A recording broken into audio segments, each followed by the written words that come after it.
నమస్తే. కేటీఆర్ కొద్దిసేపటి క్రితమే ఒక చిట్ చాట్ నిర్వహించారు జర్నలిస్టులతో, తెలంగాణ జర్నలిస్టులతో. ఆ చిట్ చాట్లో ఆయన మాట్లాడిన వ్యాఖ్యలు ప్రధానంగా ఈ ఆఫ్టర్నూన్ ఎడిషన్స్లో హైలైట్ అవుతున్నాయి. ఏమంటున్నాడు ఆయన? రేవంత్ రెడ్డి మోదీ కలిసే ఉన్నారు, కాంగ్రెస్ బీజేపీ కలిసే ఉన్నాయి, కాంగ్రెస్ని మోదీ కాపాడుతున్నాడు, బీజేపీ కాపాడుతున్నాడు అని మాట్లాడుతూ, నేను ఒక భారీ కుంభకోణాన్ని బయటపెట్టబోతున్నా. అంటే కుంభకోణాలు పదుల సంఖ్యలో కుంభకోణాలు చేసిన వ్యక్తే నేను ఒక పెద్ద కుంభకోణం బయటపెట్టబోతున్నా అంటున్నాడు. ఇక నేను మొత్తం కుంభకోణాలే జరిగినాయి, కేటీఆర్ మొత్తం కుంభకోణాలే చేసిండు, ఇక శంకరగిరి మాన్యాలే డబుల్ బెడ్రూమ్లు కట్టిస్తా అన్న రేవంత్ రెడ్డి ఆయన సైలెంట్ అయిపోయింది అటువైపు నుంచి. ఇప్పుడు మొత్తం స్కామ్లు చేసిన ఈయన నేను ఆయనే బయట పెడతా అంటున్నాడు. మనమేమంటున్నాం అంటే ఒకరినొకరు బయట పెట్టుకోవాలి, ప్రజలకి వాస్తవాలు ఏంటో తెలియాలి, పెట్టుకోండి బయట అని మనం అంటున్నాం. కానీ వీళ్ళు పెట్టుకుంటారా బయట?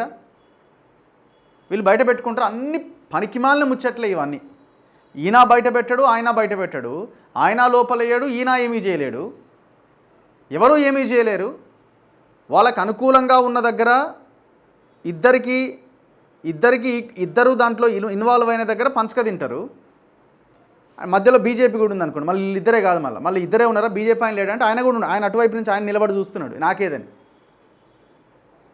వీళ్ళందరూ ఇన్వాల్వ్ అయిన దగ్గర, వీళ్ళందరికీ సఖ్యత కుదిరిన దగ్గర పంచుకొని తింటారు. ఇక అందులో ఏవి గవర్నమెంట్ది ప్యూర్లీ గవర్నమెంట్ అయ్యి ఏ రియల్ ఎస్టేట్ మాఫియా లేకపోతే వీళ్ళకి సంబంధించిన వ్యక్తులు లేకపోతే నువ్వే కబ్జా చేసినావు అంటే నువ్వే కబ్జా చేసినావు, దీని వెనకాల నువ్వే ఉన్నావు అంటే నువ్వే ఉన్నావని తిట్టుకుంటూ ఉంటారు. ఇది తెలంగాణ ప్రజలకి ఒక జుగుప్సాకరమైన రాజకీయంలాగా కనిపిస్తున్నది. కొంతమందికి అర్థమవుతున్నది, కొంతమందికి అర్థం కావట్లేదు. గ్రౌండ్లో తిరుగుతున్న మాకైతే చాలా క్లియర్గా అర్థమవుతున్నది. వీళ్ళంతా కలిసే ఈ మాటలు, ఈ రాజకీయ వ్యాఖ్యలు చేస్తూ ఉన్నారని అర్థమవుతున్నది. సరే, కేటీఆర్ విషయం మాట్లాడదాం. ఏమంటున్నాడు? రేవంత్ బీజేపీ మధ్య రహస్య బంధం ఉందని మాజీ మంత్రి కేటీఆర్ సంచలన వ్యాఖ్యలు చేశారు. రేవంత్ను మోదీ ప్రభుత్వం కాపాడుతోందని కేటీఆర్ ఆరోపించారు. మరి మిమ్మల్ని ఎవరు కాపాడుతున్నారు? ఈ పాటికి మీరు చేసిన 10 ఏళ్ళుగా చేసిన పనులకి ఈ పాటికి మీరు జైల్లో ఉండాలి. రాష్ట్ర ప్రభుత్వం సంబంధించిన వాటి విషయంలో ప్రశాంతంగానే ఉన్నారు, కేంద్రంకి సంబంధించిన వాటి విషయంలో ప్రశాంతంగానే ఉన్నారు.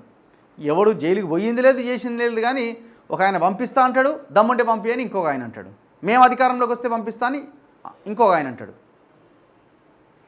ఎవరితో కుమ్మక్కయ్యారు? మరి మీరు 10 ఏళ్ళుగా చేసిన పనులకి ఆడ మోదీ సర్కారు మీరు గవర్నమెంట్లో ఉన్నప్పుడు సైలెంట్గానే ఉంది కదా, మరి మీరు కుమ్మక్క అయినట్టేనా?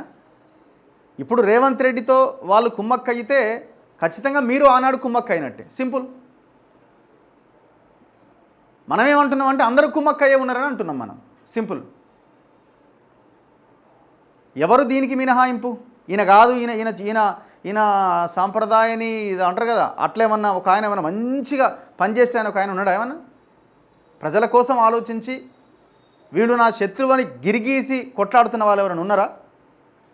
సీఎం రేవంత్ రెడ్డి టార్గెట్గా బీఆర్ఎస్ వర్కింగ్ ప్రెసిడెంట్ మాజీ మంత్రి కల్వకుంట్ల తారక రామారావు హాట్ కామెంట్స్ చేశారు. రేవంత్ రెడ్డిని కాపాడుతుందే బీజేపీ నాయకత్వం అని ఆరోపించారు. దేశంలో అత్యంత పవర్ఫుల్ ముఖ్యమంత్రి రేవంత్ రెడ్డి అన్నారు. ఇవాళ ఒప్పుకున్నాను పవర్ఫుల్ రేవంత్ రెడ్డి అని. ఇవాళ మంగళవారం బంజారాహిల్స్లోని తెలంగాణ భవన్లో కేటీఆర్ మీడియాతో చిట్చాట్ చేశారు. బీజేపీ కాంగ్రెస్ ఉమ్మడిగా బలపరిచిన ఒకే ఒక్క ముఖ్యమంత్రి రేవంత్ రెడ్డి.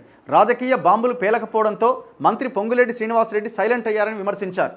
చూశారు కదా, ఇప్పుడు రేవంత్ రెడ్డి అండ్ కో సమాధానం చెప్పాలా? పొంగులేటి చెప్పాలి. పొలిటికల్ బాంబులు పేలుతాయి దీపావళికి అన్నాడు.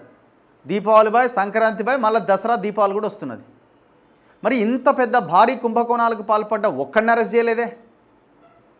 కేటీఆర్ మీద కేసులేమాయి, కేసీఆర్ మీద కేసులేమాయి, మిగతా వాళ్ళ మీద కేసులేమాయి? ఎటుబాయ్ సంతోష్ రావుకు సంబంధించిన టానిక్ కేసు ఏమైంది? ఎటుపోయింది సంతోష్ రావు? దగ్గర 60 కోట్ల డీల్ జరిగిందన్న ఆరోపణలు ఉన్నాయి ఈయనకి ఇప్పుడున్న గవర్నమెంట్కి మధ్య. లేకపోతే ఎక్కడ పోయింది కేసు? హరితహారం కేసు ఎటుపోయింది? అమృత్ టెండర్లలో అవినీతి జరిగిందని బీజేఎల్పీ లీడర్ మహేశ్వర్ రెడ్డి కూడా అన్నారని కేటీఆర్ గుర్తు చేశారు. మహేశ్వర్ రెడ్డి చాలా అన్నాడు, మీరు కూడా పెద్ద కుంభకోణాలు చేసిరని కూడా మాట్లాడిండు, వీళ్ళది మాట్లాడిండు, మీ గురించి కూడా మాట్లాడిండు. మరి దానికేం సమాధానం? రేవంత్ పైన చర్యలేవి. రేవంత్ రాహుల్ ట్యాక్స్ అని స్వయంగా ప్రధాని మోదీ అన్నారు, కానీ యాక్షన్ ఎందుకు తీసుకోలేదని మాజీ మంత్రి కేటీఆర్ ప్రశ్నించారు. మీరు అధికారంలో ఉన్నప్పుడు ఇదే మోదీ అన్నాడు మొత్తం ఇది అవినీతి పాలన, కుటుంబ పాలన అని కూడా మాట్లాడిండు. మరి మీ మీద కూడా ఏం చర్యలు లేవే? లిక్కర్ స్కామ్లో మీ చెల్లి అరెస్ట్ అయింది అంతే, ఇక మిగతా వాటిల్లో అయితే ఏం చర్యలు అయితే లేవు కదా. బీజేపీ కోసం తామెందుకు ఎమ్మెల్సీ ఎన్నికల్లో పోటీకి దూరంగా ఉంటామన్నారు. అసలు ఎందుకు పోటీకి దూరంగా ఉన్నావో చెప్పు. ఇప్పుడు ఎలక్షన్స్ వస్తే మేమే గెలుస్తామని చెప్తున్నావు కదా, ఎన్నో అంటీవి కదా నువ్వు. ఇగో ఎన్నో అన్నాడు కదా, పెట్టనీరి లోకల్ బాడీ ఎలక్షన్స్ పెట్టండి, మా తడాకా ఏందో చూపిస్తాం అన్నావు కదా నువ్వు ఎక్కడో. మరి మేము అదే అంటున్నాం, మొన్న జరిగిన ఎమ్మెల్సీ ఎలక్షన్లో కనీసం పోటీ కూడా ఎందుకు చేయలేదు? కనీసం పోటీ ఎందుకు చేయలే? హైదరాబాద్ పరిధిలో పోటీకి తమకు సరిపడా నెంబర్ లేదని చెప్పారు. ఎన్నికల్లో పోటీ పైన తమ విధానం తమకు ఉంటుందని అన్నారు. ఎల్పీజీ ధర పెంచి కేంద్రం ప్రజల నడ్డి విరుస్తోందని విమర్శించారు. హెచ్సియు భూముల విషయంలో కేంద్ర మంత్రి బండి సంజయ్కి అంత ఉలికిపాటు ఎందుకని మాజీ మంత్రి కేటీఆర్ ప్రశ్నించారు. కేంద్రం భూముల అమ్మకం ఆపలేదా?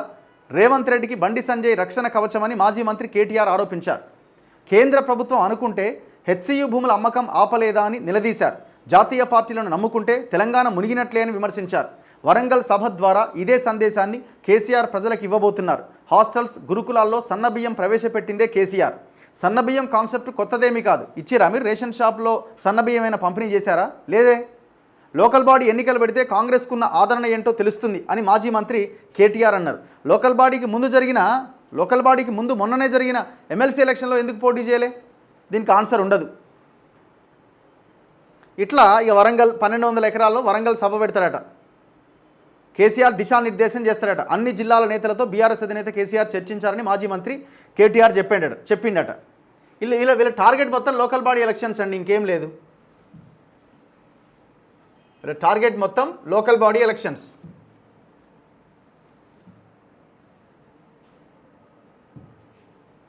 ఇదిగో విద్యార్థులు ఏఐ పోస్టు పెడితే మాకేం సంబంధం?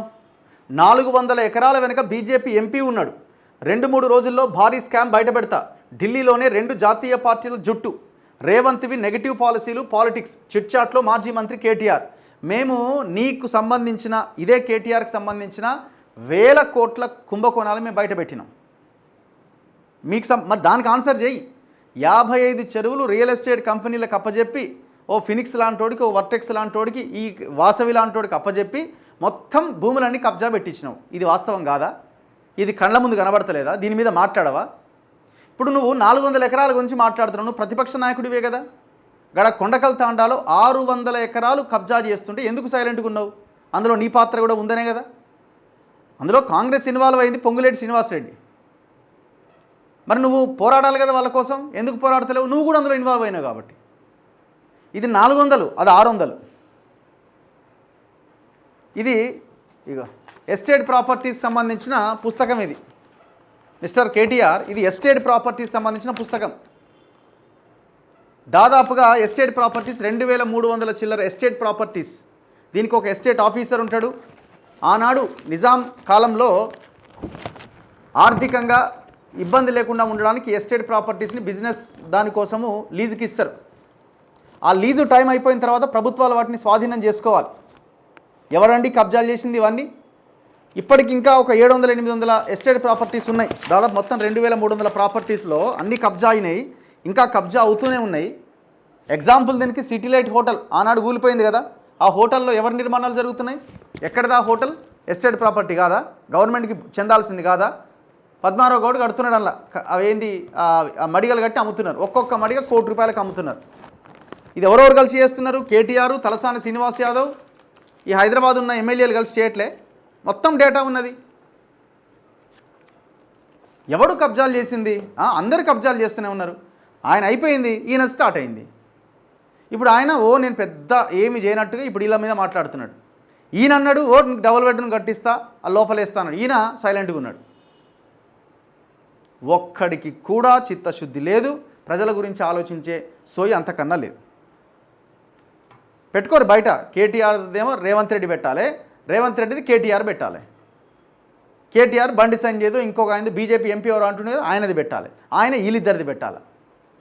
పెట్టండి, మీకు దమ్ముంటే, మీకు ధైర్యం ఉంటే. ఒక్కడికి శాత కాదు. మీకు దమ్ము ధైర్యం ఉంటే మొత్తం వాస్తవాలను బయట పెట్టండి. చూస్తూనే ఉండండి మన తొలి వెలుగు.